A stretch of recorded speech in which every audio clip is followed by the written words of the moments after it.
지난주 토요일까지 우리는 신약 성경의 마지막인 요한계시록을 함께 살펴보았습니다. 그리고 12월의 첫날을 맞이한 우리는 오늘부터 예레미야 애가를 함께 살펴보려 합니다. 예레미야 애가는 예레미야의 애환과 슬픔을 담은 노래입니다. 어떠한 슬픔이 담겨 있는 노래이겠습니까? 기원전 586년 남유다가 당시 강대국이었던 바벨론에게 자신들의 수도였던 예루살렘을 빼앗기는 역사적 수모를 경험하게 됩니다. 이 역사적 사건은 하나님의 경고로 이미 예상되어져 있던 고난이었으나 예루살렘이 무너지는 혼돈과 패망의 현장을 직접 눈으로 본 예레미야의 탄식과 절규가 담겨 있는 이 노래가 바로 예레미야 애가인 것입니다. 오늘부터 함께 살펴보게 될 이 예레미야 애가를 통해 우리가 하나님을 거역하고 떠나려 할 때에는 우리의 대적들과 상황들을 사용하셔서 우리를 질책하시기도 하며 또 고통과 절망 가운데 비참하게 만드시는, 그렇게 우리를 만들어 가시는 하나님이시라는 것을 기억하시길 바랍니다. 그렇지만 그럼에도 불구하고 또 분명 그 상황 속에서 우리가 하나님을 다시 바라보게 될 때에, 다시 하나님을 찾게 될 때에 그곳에서 우리를 구원하시고 우리의 소망이 되시는 하나님이 되신다는 또 그 사실을 믿음으로 붙잡는 저와 여러분들이 되시기를 간절히 소망합니다. 오늘 말씀 1절에서 4절에서는 하나님의 징계를 받음으로 그들이 예전에 누렸던 모든 영광을 잃어버린 그 현실로 인해 슬퍼하는 장면이 기록되어 있습니다. 그들의 과거를 기억해 보시면, 이 이스라엘의 과거를 기억해 보시면 아마 금방 이해가 가실 것입니다.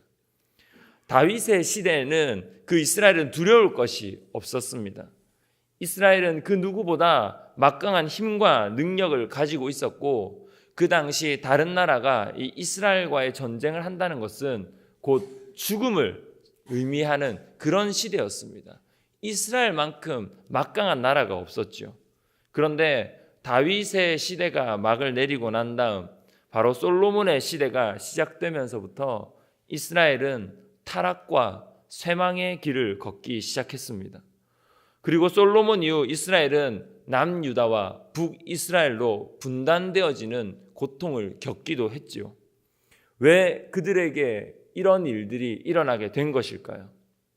왜 다윗의 시대에는 나라가 강성해지고 모든 나라가 이스라엘 앞에 벌벌 떨었는데 솔로몬의 시대에서부터는 이스라엘이 다른 나라에 이리저리 치이고 나라가 분열되는 아픔까지 겪게 되었을까요?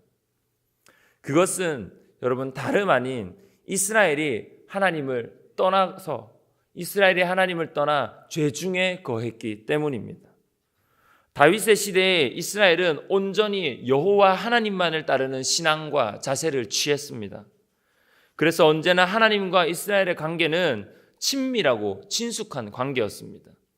하지만 솔로몬은 이전에도 이후에도 없을 만한 어마어마한 성전을 건축하기는 했으나 이방신들을 우상 숭배하기 시작했고, 하나님이 원하시지 않는 것들로 인해 이스라엘 백성들이 하나님을 떠나게 하는 일에 일조하였습니다. 이것이 바로 그 시대의 문제점이었죠. 하나님의 백성에게는 하나님의 관계가 그들의 흥망성쇠를 결정짓게 됩니다. 하나님과 우리의 관계가 가까울 때는 한없는 기쁨과 사랑, 평화와 안식을 우리가 누릴 수 있습니다. 하지만 우리가 하나님을 떠나 하나님과의 관계가 소원해지며 우리가 죄 중에 거하게 될 때에는 우리의 삶에는 절망과 탄식이 넘쳐나고 공고한 인생을 살아갈 수밖에 없게 된다는 것입니다.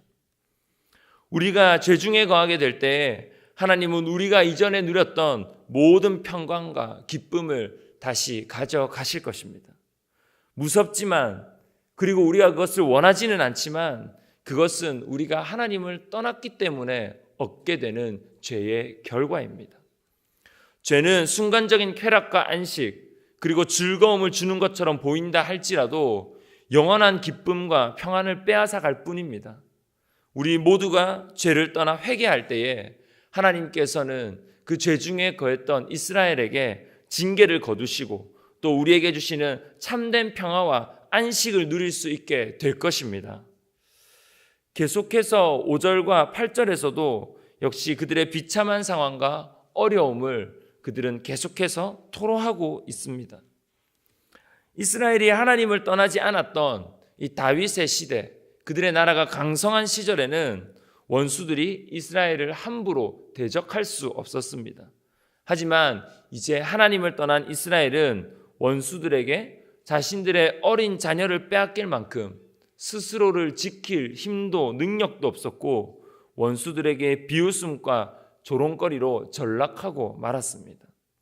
심지어 8절에서는 이스라엘이 원수들 앞에서 벌거벗은 것과 같이 치욕스러운 경험을 하며 그를 존경하고 따르던 모든 사람들이 그를 경멸한다고 이야기하고 있습니다. 하나님을 떠나 죄 중에 거하게 될 때에 우리는 원수들에게 비웃음거리가 되며 이전에 누리던 하나님의 영광스러운 능력을 잃어버리게 될 것입니다. 하나님은 하나님의 능력을 하나님을 따르고 하나님을 찾던 이스라엘에게 허락하셨습니다. 그래서 이스라엘은 하나님의 능력이 자신들을 통해서 나타나고 드러나는 일들을 경험할 수 있었지요. 다윗이 골리앗을 물리칠 때도, 다윗이 악한 영에 사로잡혔던 사울을 치료할 때도, 승리가 불가능했던 전쟁에서 승리할 때에도 이 모든 것이 하나님의 능력의 증거였으며 하나님의 주권적 역사였습니다. 그러나 반대로 죄에 범하게 될 때에, 죄에 부딪혀서 죄에 넘어지게 될 때에 하나님의 능력은 우리로부터 달아나게 됩니다. 하나님의 영광스러운 능력이 우리로 말미암아 사라지게 되는 것이죠. 죄는 우리로 하여금 세상에 맞서 이길 수 있는 하나님의 능력을 사라지게 하며 죄에 사로잡힌 교회는 온 세상에 비방거리가 되고 비웃음을 받게 될 것입니다. 여러분, 맛을 잃은 소금과 같이 길에 버려져 이리저리 밟히는 비참한 모습을 보이게 될 뿐이라는 것입니다. 결국 죄를 범한 이스라엘은 어떻게 되게 될까요? 9절에서 11절에 기록된 것과 같이 예루살렘의 모든 보물 위에 대적이 손을 뻗어 그 이스라엘의 보물을 가져가려 하고, 그리고 가장 중요했던 예루살렘의 성전이 그 대적들에게, 원수들의 손에 유린당하게 되었습니다. 이 모든 것이 이스라엘이 죄를 심각하게 여기지 않았고 하나님이 계속해서 그들에게 주시던 그 경고를 무시하고 외면했기 때문입니다. 성전은 철저하게 파괴되고 무너지고 이방인들의 손에 하나님의 거룩한 성전이 더러워지고 타락해지고 만 것입니다. 우리의 죄는 우리 스스로를 멸망의 길로 걷게 할 뿐만 아니라 예루살렘 성전과 같은 우리 교회를 원수의 대적의 손에 넘겨주는 지름길이 될 것입니다.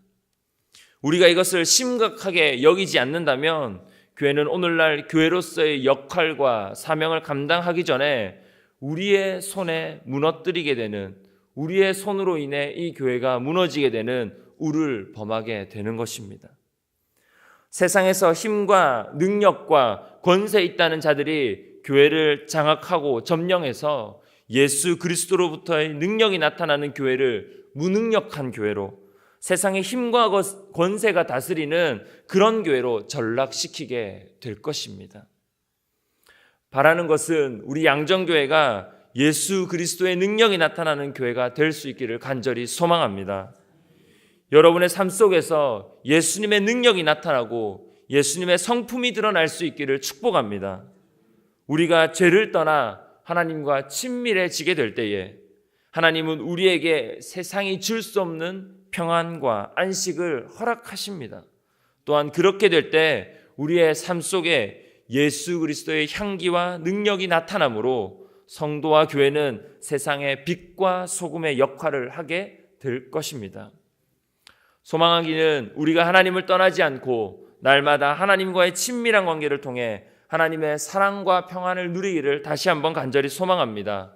그리고 행여 죄중에 우리가 거하게 될 때에는 속히 그 자리를 돌려 우리의 마음과 우리의 생각을 다시금 하나님께 돌려서 하나님께 나가실 수 있는 우리 양정교회 성도님들이 되실 수 있기를 주의 이름으로 간절히 축복합니다. 이 시간 기도하시겠습니다. 찬양 받으시기에 합당하신 주님, 오늘 이 새벽을 깨우게 하시고 하나님 앞에 나와 주의 말씀을 듣게 하심에 하나님 감사합니다. 소망하는 것은 우리가 날마다 하나님을 떠나지 않고 하나님 곁에서 하나님을 따르는 자들이 되게 하여 주시옵소서. 무엇과도 누구와도 바꿀 수 없고 비교할 수 없는 하나님을 찾게 하시고 우리가 죄 중에 거하게 될 때에는 죄악에서 벗어날 수 있는 능력과 힘을 더하여 주시옵소서. 그래서 우리의 삶을 통해 하나님의 능력이 나타나는 성도와 교회가 될 수 있도록 주여 붙들어 주시옵소서. 이 모든 말씀 예수님의 이름으로 기도합니다. 아멘.